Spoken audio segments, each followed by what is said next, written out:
Olá, gente. Paz do Senhor, povo de Deus. Graça e paz a todos. Aproveitar esse momento para meditarmos juntos na palavra. Você que tem um tempinho aí, reserve-se, segure a Bíblia, pegue sua caneta, seu caderno. Vamos aprender algumas coisas aqui. Nesses últimos dias o Senhor tem nos dado lições e instruções, para pregadores, pregadoras ou pessoas que desejam o ministério. E eu venho trazer mais algumas lições aqui nessa área para nossa edificação, tá? Primeiro livro dos Reis, capítulo 17. Primeiro livro dos Reis, capítulo 17, a partir do verso de número 1. A Bíblia diz assim, vamos meditar juntos aqui. Então Elias, o tisbita, dos moradores de Gileade, disse a Acabe: Vive o Senhor Deus de Israel, perante cuja face estou, que nestes anos nem orvalho nem chuva haverá, senão segundo a minha palavra. Depois veio a ele a palavra do Senhor, dizendo: Vai-te daqui e vira-te para o oriente, e esconde-te junto ao ribeiro de Querite, que está diante do Jordão. E há de ser que beberás do ribeiro, e eu tenho ordenado aos corvos que ali te sustentem. Foi, pois, e fez conforme a palavra do Senhor, porque foi e habitou junto ao ribeiro de Querite, que está diante do Jordão. E os corvos que lhe traziam pão e carne pela manhã, como também pão e carne à noite, e bebia do ribeiro. E sucedeu que, passados dias, o ribeiro se secou, porque não tinha havido chuva na terra. Sem nenhuma demora. A primeira lição que nós aprendemos aqui está no verso de número 1. Quando Elias estava na frente do rei Acabe, e Elias falou o seguinte: Vive o Senhor Deus de Israel, perante cuja face estou, que nestes anos nem orvalho nem chuva haverá, senão segundo a minha palavra. Senão segundo a minha palavra. Grife essa parte aí na sua Bíblia. Senão segundo a minha palavra. Quando nós lemos isso, sem uma base, sem uma estrutura do contexto do texto, rapidamente nós temos um pretexto para criar uma heresia. É por isso que nós vemos hoje muitos cristãos, igrejas, ministérios grandes, ensinando os crentes a determinar, a decretar, decrete, determine, coloque Deus na parede. Eu já vi algumas anomalias até dizendo que Deus tem que se virar para resolver, para realizar aquilo que eu e você determinarmos, porque na nossa voz tem autoridade. Isso é abominável, isso é heresia purinha. Porque quando nós olhamos para esse texto e não temos o contexto, ou não buscamos o contexto, nós acabamos criando uma definição errada, porque nós lemos aqui, e o que nos aparenta de imediato é que Elias está sendo prepotente, está dizendo, olha, não vai chover segundo a minha palavra, e quando voltar a chover vai ser segundo a minha palavra. Aqui não é palavra de Deus não, aqui é minha palavra, o Elias. Então, quando nós lemos isso soa como é que eu posso dizer, uma prepotência do profeta. E isso tem criado nos crentes um ensinamento errado de determinar, de decretar, sendo que Deus é o oleiro e nós somos o vaso. Deus é pai, nós somos filhos, ele é o criador e nós somos criaturas. Para nós entendermos o contexto, olha o que o querido Tiago nos escreveu aqui. Carta de Tiago, capítulo 5, versículo 17. Elias era homem sujeito às mesmas paixões que nós. Olha aí, olha o contexto. E orando, Tiago 5, 17. E orando pediu que não chovesse. E por 3 anos e 6 meses não choveu sobre a terra. 18. E orou outra vez. E o céu deu chuva e a terra produziu o seu fruto. Então, quando nós lemos apenas 1 Reis 17, o que nos aparenta é um profeta prepotente que nem precisa citar o nome de Deus e diz, segundo a minha palavra, não vai chover. Porém, quando nós lemos Tiago, Tiago explica o contexto e nós aprendemos que Elias, antes de falar que não ia chover, ele orou. E para que voltasse a chover, ele orou uma segunda vez. Então aí, no primeiro livro dos Reis, capítulo 17, você deixa uma setinha com o nome Tiago, capítulo 5, versículo 17 e o 18, para que você já faça a ligação com o contexto. Então, a primeira lição que nós aprendemos aqui é que não existe autoridade diante dos homens sem antes termos dobrado os nossos joelhos diante de Deus. Aleluia! Não existe autoridade na nossa fala diante dos homens se antes não tivermos dobrado os nossos joelhos diante de Deus. Elias está cheio de autoridade diante de Acabe, mas Elias se humilhou, orou e pediu a Deus em oração, para depois usar a autoridade diante de Acabe.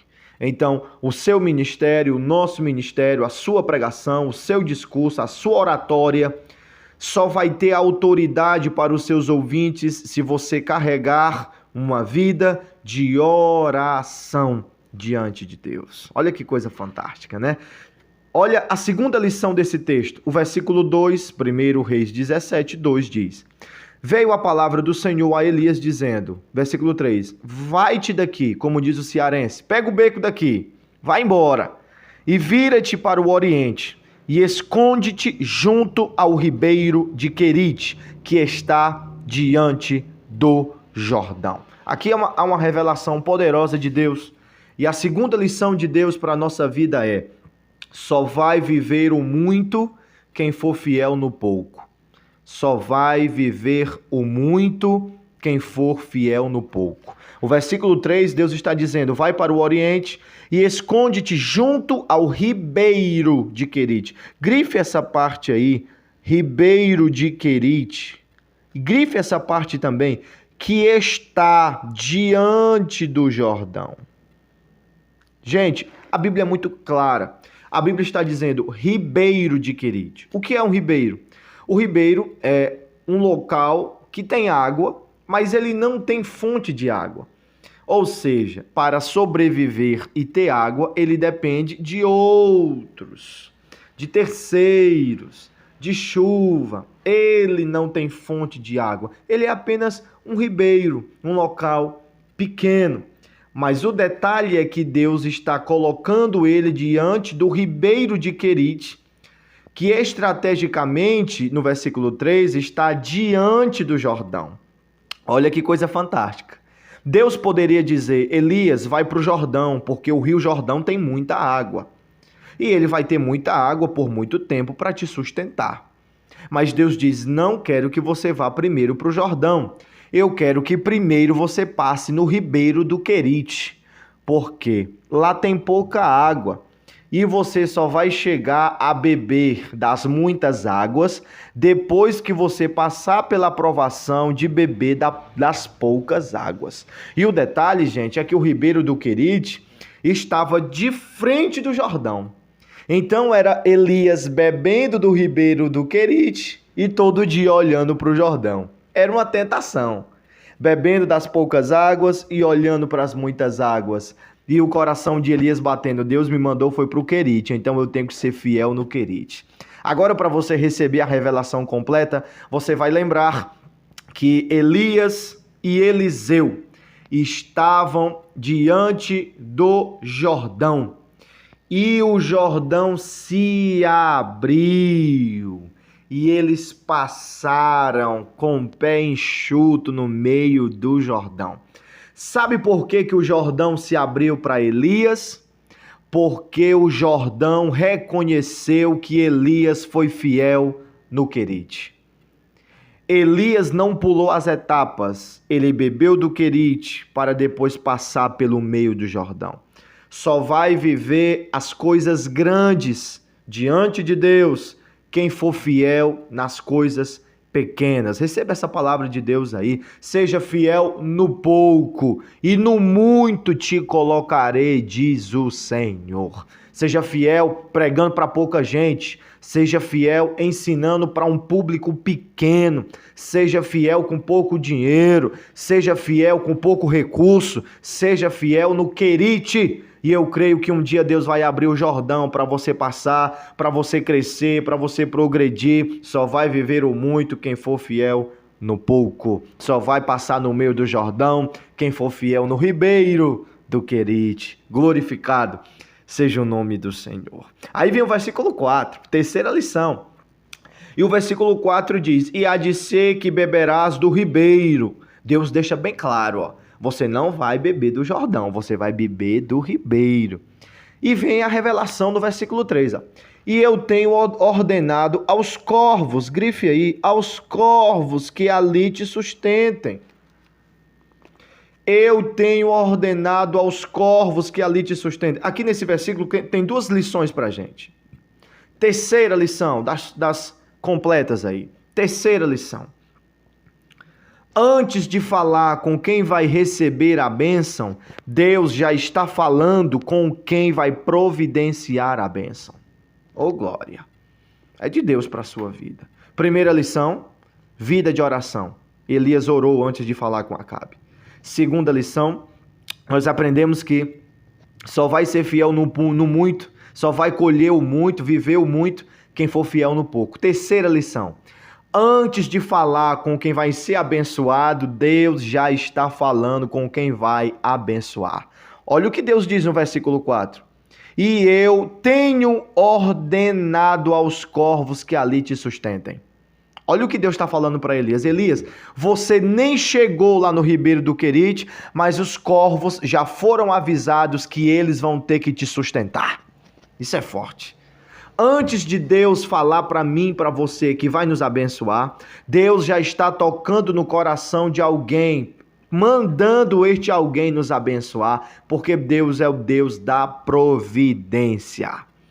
Antes de Deus dizer para nós que vai entregar a bênção, creia nisso, Ele já está falando com alguém, já está ordenando alguém para trazer a bênção para nós, antes que você chegue lá no lugar, antes que eu e você cheguemos lá no lugar, Deus já está preparando a bênção para estar lá nos esperando. Oh, glória a Deus! Você crê que Deus está falando com alguém, citando o teu nome, fazendo as pessoas lembrarem de você? Isso é revelação, isso é profético. Elias, antes de eu estar falando contigo, eu já ordenei aos corvos para te sustentar. Quarta lição, ainda no 4.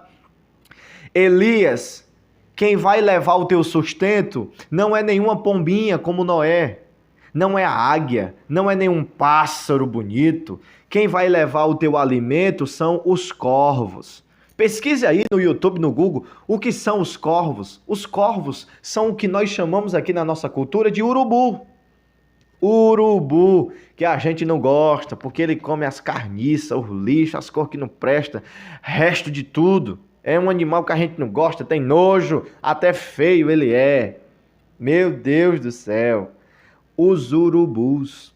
Deus está usando o urubu para levar comida para Elias. Quarta lição, não menospreze ninguém, porque quem sabe Deus pode usar das piores pessoas para te abençoar. Isso é muito forte. Quem sabe Deus pode usar das piores pessoas que você nunca imaginou, que você nunca pensou, que você disse, essa pessoa me odeia, essa pessoa não presta, essa pessoa é ruim. Deus pode usar ela para abençoar você. Gente, isso é muito forte. Os urubus foram sustentar Elias. E para a gente não se alongar muito, olha o que vem do versículo 6. E os corvos lhe traziam pão e carne pela manhã, como também pão e carne à noite, e ele bebia do ribeiro. Aí vem o 7, a quinta e mais forte lição. E sucedeu que, passados os dias, o ribeiro se secou, porque não tinha havido chuva sobre a terra. Quinta lição, o pregador precisa ter autoridade para pregar, mas também precisa ter maturidade para viver o que pregou. O versículo 7 diz que o ribeiro do Querite se secou. Mas por que o ribeiro se secou? A própria Bíblia responde, porque não tinha havido chuva sobre a terra. Então, o ribeiro que Elias estava bebendo se secou. E o ribeiro se secou porque não estava mais tendo chuva. A pergunta que não quer calar: quem que profetizou, quem que orou a Deus, quem que falou para o rei que não ia ter mais chuva? Foi o próprio Elias, o próprio Elias. E quem é agora que está passando sede porque o ribeiro secou? O próprio Elias. Deus é justo. Elias falou, não vai ter chuva. Não vai ter chuva para a nação, não vai ter chuva para o Elias também. O que é que Deus está nos ensinando aqui? O mesmo que teve autoridade para orar, dizer, Deus, eu te peço para que não venha chover. O mesmo que teve autoridade para olhar na cara do rei e dizer, não vai chover. É o mesmo que tem que ter a maturidade de dizer, parou de chover, o ribeiro secou, eu tenho que viver o que eu preguei. Não viva apenas de palavras ou de falácias. Viva o que você prega. Tenha coerência, teoria e prática, pregação e vida. 5 lições para a tua vida, para o teu ministério. Espero que eu tenha te abençoado. Compartilha esse vídeo, manda para alguém. Um cheiro, é forte. Deus abençoe.